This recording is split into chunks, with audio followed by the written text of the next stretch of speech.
Hi students, good morning to all of you and welcome to my channel. Students, in my previous video I have already told you regarding that gestation period, what are the changes that going on during pregnancy. Formation of that organ system, completion of that gestation period. But in this part of video, I will told you regarding that parturition. After completion of that gestation period, when the fetus is fully formed, then it is liable to come out from the mother's womb to outside, and the technical term used for that delivery of a baby is called as parturition. So, students, before going to that of parturition, I am here to inform you important facts about that placenta. As you know, students, placenta is the intimate association between mother and fetus. Here, intimate association occurs only for exchange of materials, some important materials, essential materials that from the maternal side enter into the fetal side, fetal blood, and from fetal side, the unwanted materials they enter into the maternal blood for their elimination. So, it is wonderful engineering, biological engineering of God that form the intimate association between mother and fetus, that is placenta. If some infection occurs in that placenta due to any bacterium or any virus, such infection to placenta is called as placentitis. It is called as placentitis. So placentitis means the infection of placenta by virus or any bacteria. Like that of diphtheria, smallpox, measles, chickenpox, such type of disease when occurs, and it can pass through the placenta to that of baby. So baby become infected with that disease after birth. Another fact is, if any drugs taken by the mother during that complication of pregnancy, some sedative drugs are to be used by the pregnant mothers, thalidomide, that drug can affect to that of fetus, which bring about deformation of limbs, hearts and digestive system. It has not completely formed. It affect the formation of these structures. So it is also another important fact regarding that placenta, as this drug can passes the barrier of placenta and can enter into the fetus. In other hand, we observed that if mother suffers with some diseases like that of smallpox, diphtheria, chickenpox, then acquired immunity develops within that maternal blood, which will be transmitted to that of fetus, and the fetus ultimately become acquired immune from its mother, and which provide immunity against that particular disease. So body become resistant. Fetus body become resistant against such type of diseases. So students, this is all about the important facts regarding placenta. So let us come to the next part of this video, which contains some important informations about that childbirth. As you know, students, after fully formed, initially 4th week of pregnancy bring about formation of that heart, which is a tubular S-shaped heart. It is also called as rudimentary heart. But later on, in last trimester, maximum growth, rapid growth and maximum development takes place in that fetus. Before that 4th week, it is called as embryo, and later on, after 8 weeks, it is called as fetus. And fetus has fully formed and having maximum development, which occurs in the last trimester, that is month 7th, 8th and 9th. In last trimester means, as you know, one trimester comprises of 3 months. So last trimester means month 7, 8 and 9.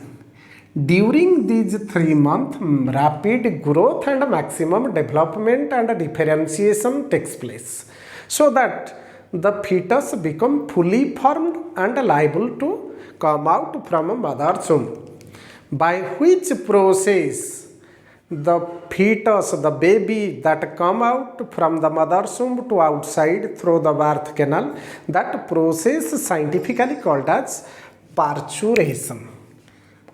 That process is called as parturition. So parturition means baby birth, or it is otherwise called as delivery of that newborn baby. So students, after it's fully formed, it has come out from the mother's womb, but it is not a simple mechanism, it is a complex mechanism and followed by series of contraction wave passed along the uterus, which forces that fetus to come out from the mother's womb through the birth canal. So initially, in the last trimester, as you know students, the gestation period is about 280 days. The gestation period, as you know, the period that spent by the fetus starting from the fertilization towards parturition. So from fertilization towards parturition, how many days it has spent within the mother's womb, that is called as gestation period or pregnancy. And the average gestation period in case of human being, it is about 280 days. It may be plus minus 10 days. Plus minus 10 days means whether it will be 270 days or it will be 290 days. But prior to that of 27 weeks, if parturition occurs, then it is difficulty to live. That fetus will be difficulty to live because the brain has not sufficiently developed which support for life. That is why there may be a chance of death. As you know students, about placenta, one thing once again remember, that sudden accidental breaking of that placental capillaries bring about mingling of blood of mother and fetus. As I have already told you that in placentation, that there is no mingling of blood between fetus and mother. Maternal blood and fetal blood never mingles together. But accidental breaking of that placental blood capillaries bring about mingling of blood, so some fetal RBCs enter into the maternal blood.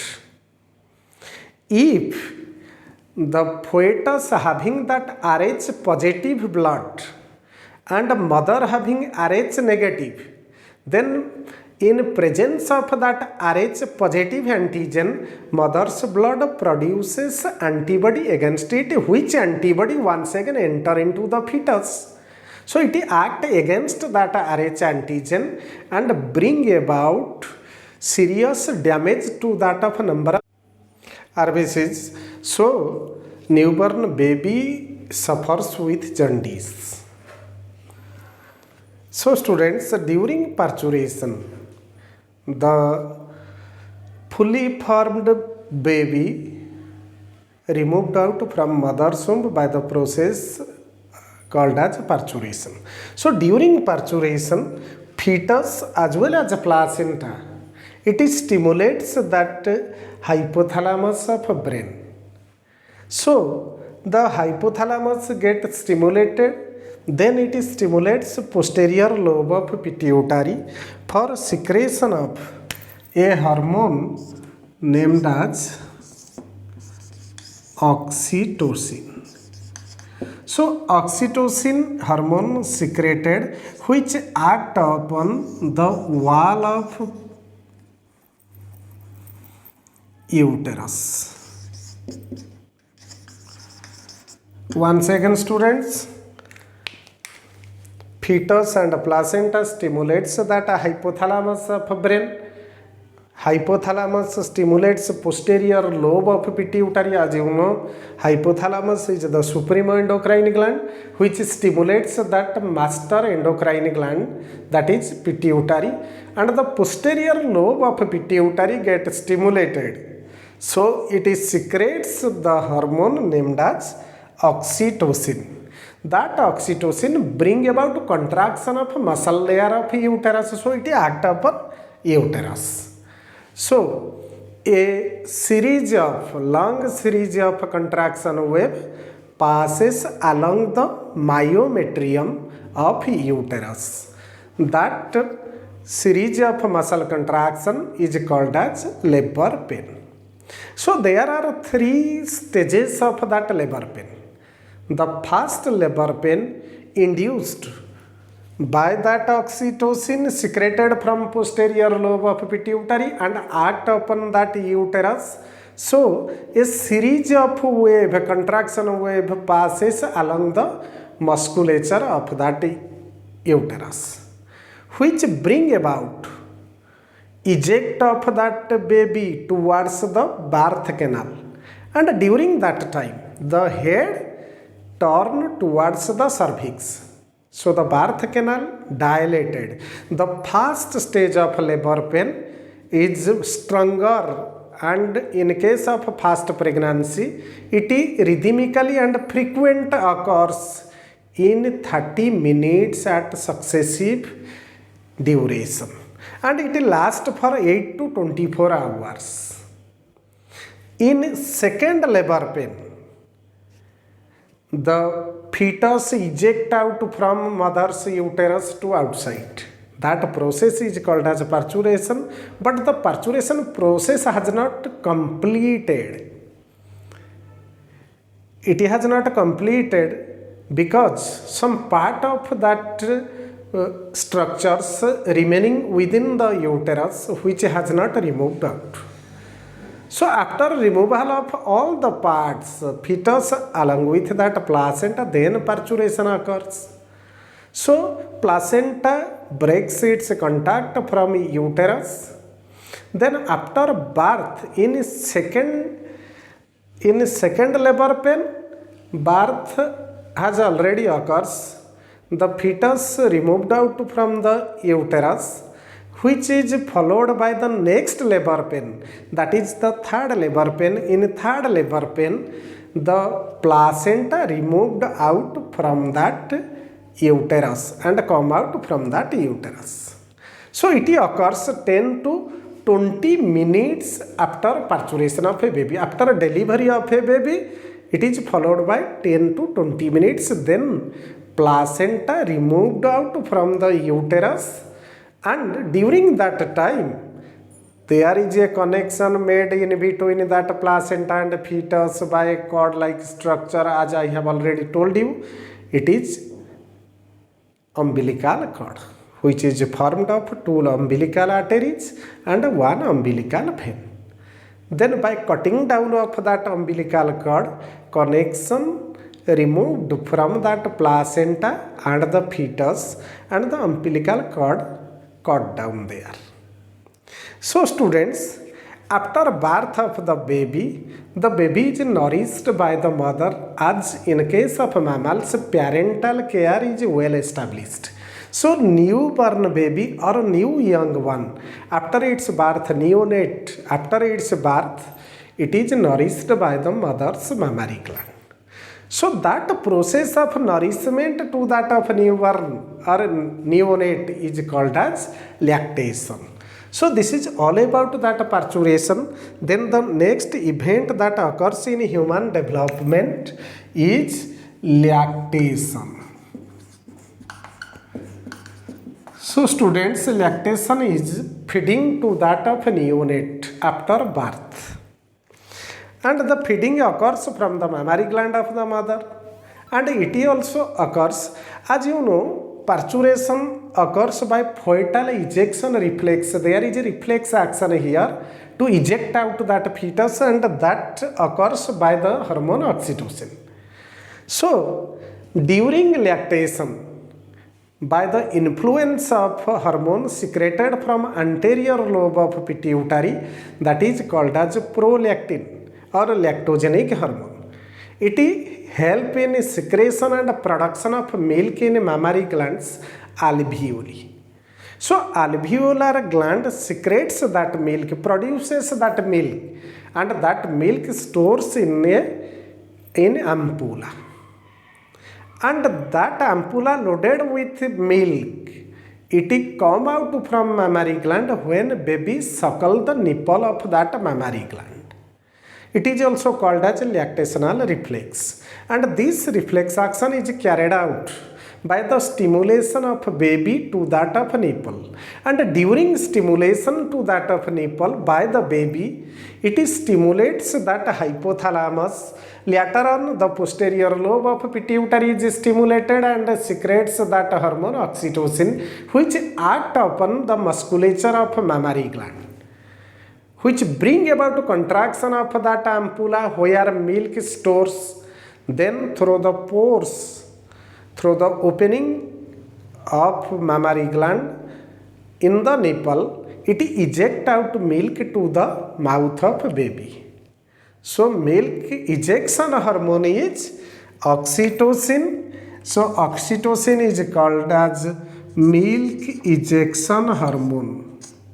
Milk ejection hormone. As well as it also induces labor pain. Artificial labor pain is also induced by injecting that oxytocin hormone, which bring about muscle contraction. And milk production occurs by prolactin secreted from anterior lobe of pituitary, and that prolactin is called as milk producing hormone. Milk producing hormone. So milk producing hormone is prolactin, and milk ejecting hormone is oxytocin. So by this way, the neonate get nourished by the mother from its mammary gland, and the first secretion of milk is called as colostrum. The first secretion up to 3 to 4 days after parturition of a baby, the secretion from mammary gland, the milk that secreted from mammary gland is called as colostrum. As you know, student, colostrum is yellowish milky fluid that secreted from the mammary gland after birth of neonate. So that yellowish fluid, yellowish milk, colostrum, it provides immunity to that of newborn baby, as it contains more carbohydrate, more protein, and less fat within it. As you know, students, another important constituent of that colostrum is immunoglobulin. Antibody, or it contains immunoglobulin. It is shortly called as Ig by immunoglobulin A.